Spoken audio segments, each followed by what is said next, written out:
I have never seen volcanoes, but when travelers tell how those old phlegmatic mountains, usually so still, bear within appalling ordnance, fire, smoke and gun, taking villages for breakfast and appalling men.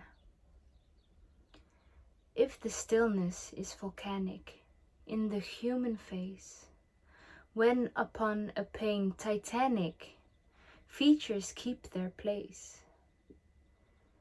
if at length the smoldering anguish will not overcome, and the palpitating vineyard in the dust be thrown, if some loving antiquary on resumption morn will not cry with joy, Pompeii, to the hills return.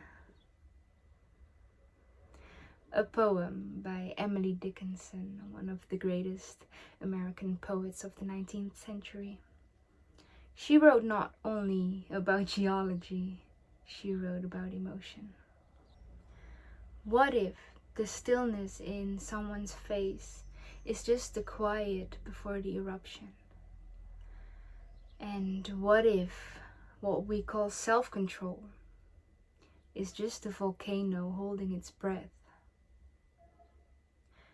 To Dickinson, the volcano becomes a metaphor for repressed emotions and the power that we carry even when no one sees us crumble, and the devastation that could follow when we do. Even now, in our modern world, many of us are still terrified of our own emotions, which seems fair. I mean, it can be messy and chaotic and it can be very destructive. But what if we can harness them? What if all this fire is actually just our creative fuel? And this is exactly the point of chapter 3 from The Artist Way, recovering a sense of power. This week may find you dealing with unaccustomed bursts of energy and sharp peaks of anger, joy, and grief. You are coming into your power as the illusory hold of your previously accepted limits is shaken.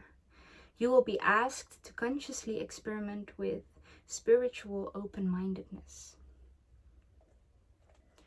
So as I said, and as most people realize, a lot of people are still scared of their own emotions or hidden things. And these things can come from family dynamics wherein you were told as a child that you shouldn't tell the outside world about family drama or family secrets.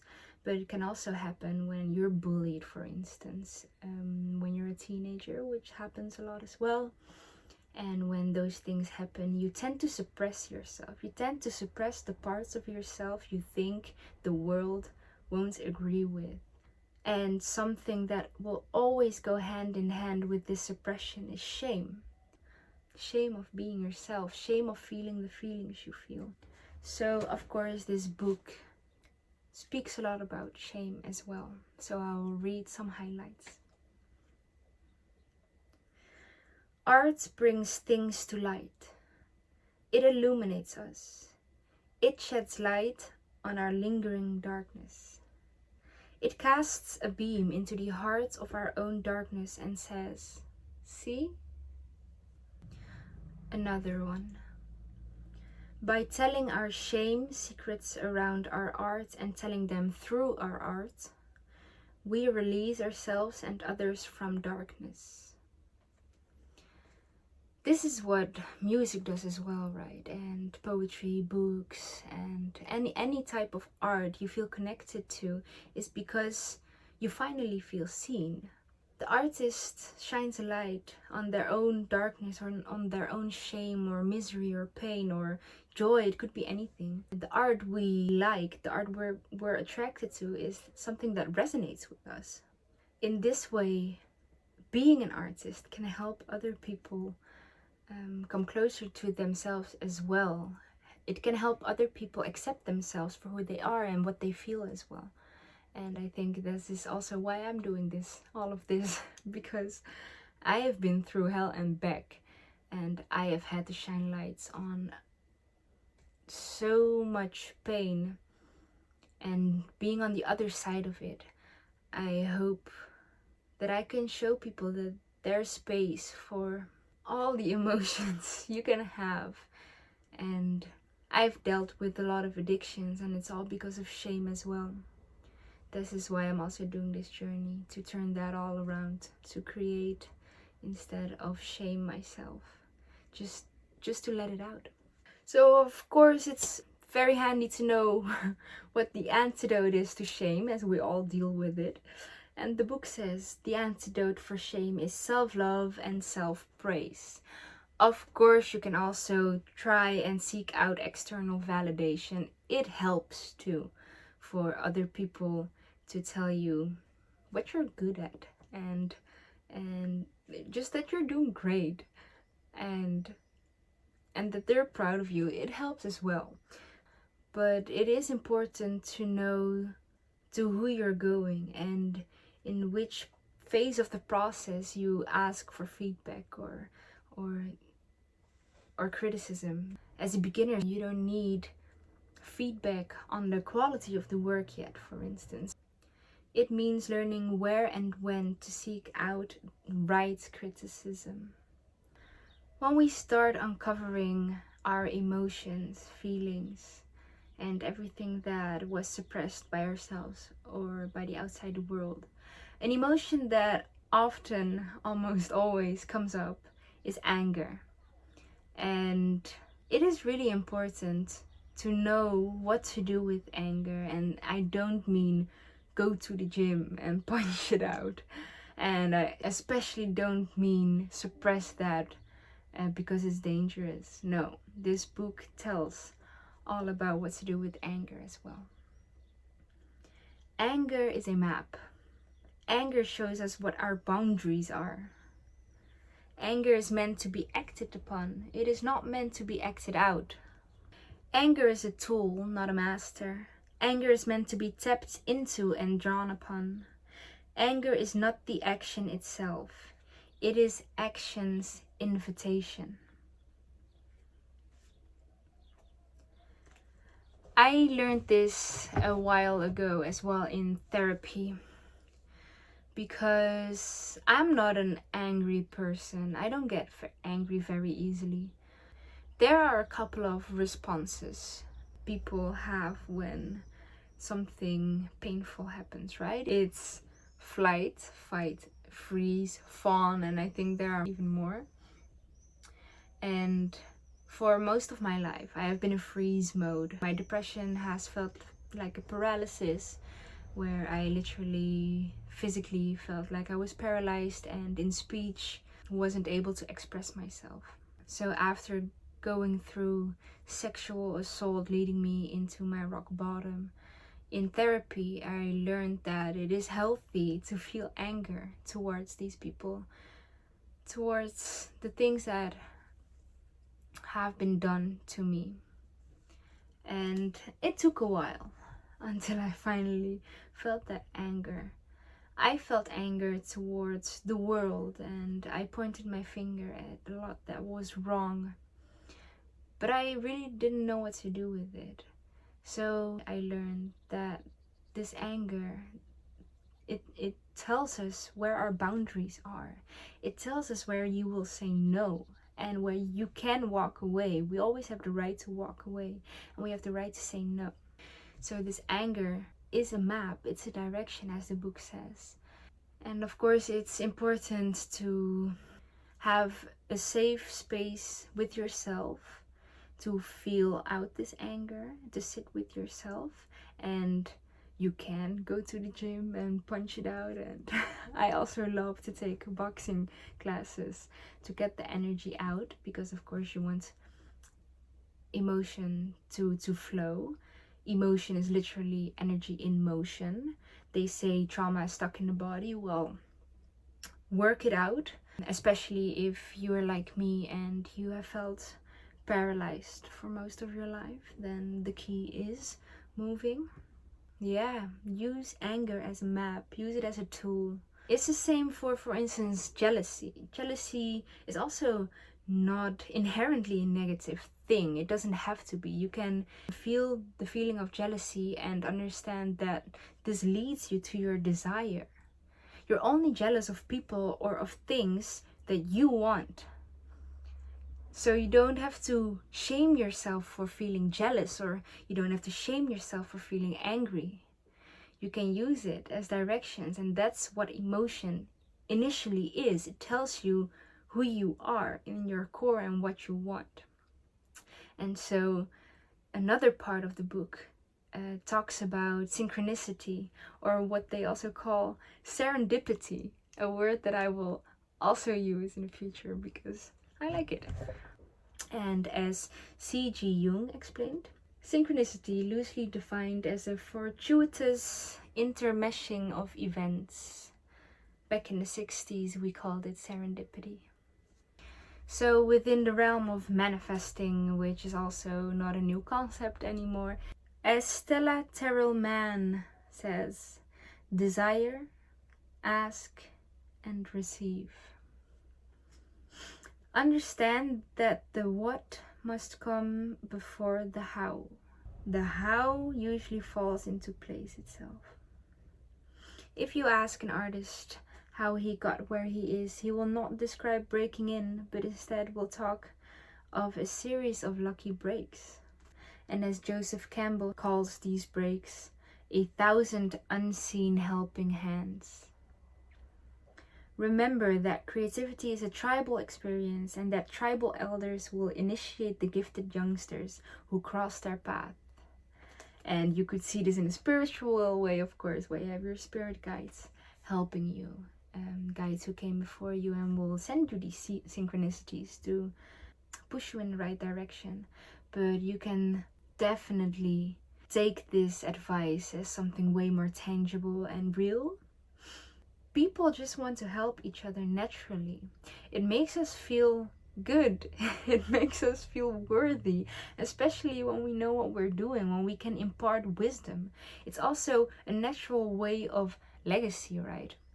So don't be shy to ask for help. Don't be shy to ask anyone what they do, why they do it, how they got there. Don't be shy, because people want to feel needed. And then when you have full trust in, let's say the universe having your back, people around you having your back, when you trust and believe that you're first off safe, that you know who you are and why you do things, and that you feel the power to go through anything, remember the maxim: leap and the net will appear. And if you don't trust Murray or Julia Cameron or just me, maybe you trust Wolfgang Goethe. Whatever you think you can do or believe you can do, begin it. Action has magic, grace, and power in it.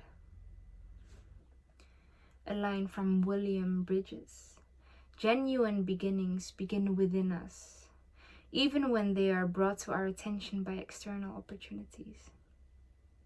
And I guess that's the point, right? Everything begins inside of us, and all our actions and decisions and synchronicities we see, they're all based on our emotions. That's what makes them so powerful. We're led by what we feel. Feeling is not a weakness. I'll say it again, and I'll say it the rest of my fucking life. Emotions and feelings are not a weakness. They're the most powerful thing there is, because for them, reality is. For our ability of perception, literally the outside world is a reflection of our inner world. What happens around us, what we see, it starts here. And we're both individual and collective. So if you want to see change in the world, you have to start within. Be the change you want to see in the world. Those are not cheesy, dumb quotes. It's as simple as that. Take action on it. Take action on your feelings. The tasks of the chapter are focused on connecting with our inner child, remembering who we were and what we love, and bringing little habits and traits back to life. As last chapter was about identity, and so walking away from people and influences that don't serve us anymore, these exercises were focused on imagining what people or what influences we do want in our lives. The last part of this chapter was about growth, and growth can sometimes be painful, right? Growing pains. This week I experienced as a bit lonely, even though I've had people around me. And I've had this discussion very often that life is not linear and healing is not linear. It sometimes feels like a dance, and growth is described as the same in this book. Growth is an erratic forward movement, 2 steps forward, 1 step back. And I sometimes also use the metaphor of a bow and arrow, that you sometimes have to set tension on that to shoot forward, right? So even though sometimes it feels uncomfortable, it is still growth. Even sometimes when it feels like failing, it can still be growth. So the past week I have done some more research about poets and their poems. And it's funny how I found the poem of the volcano, while a day before that I wrote my own, using geology as a metaphor as well. Serendipity, right? I wrote mine based on a quote in this book, and the quote is by Erica Young, and I finished this quote with a poem of my own. Take your life in your own hands, and what happens? A terrible thing, no one else to blame. I was 20 when I first walked into therapy. My body a waterfall of shame, every tear a confession. Finally, my story claimed. Do you know what self-love means? She asked. I shook my head because I'd been practicing the opposite. I could have been dead. They say hurt people hurt people. I must have been a hurricane, no warning siren, not even when I walked up to the train.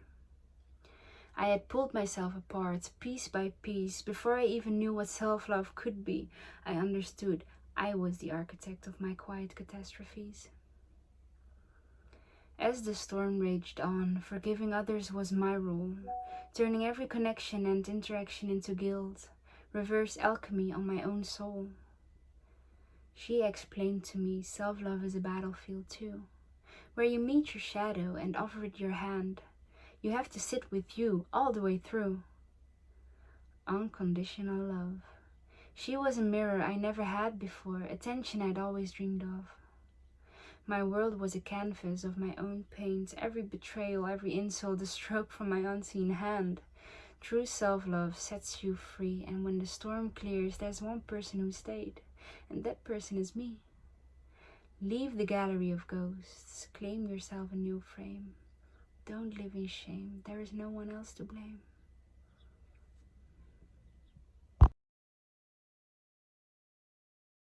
Well, I think life is precious because you can't watch it again.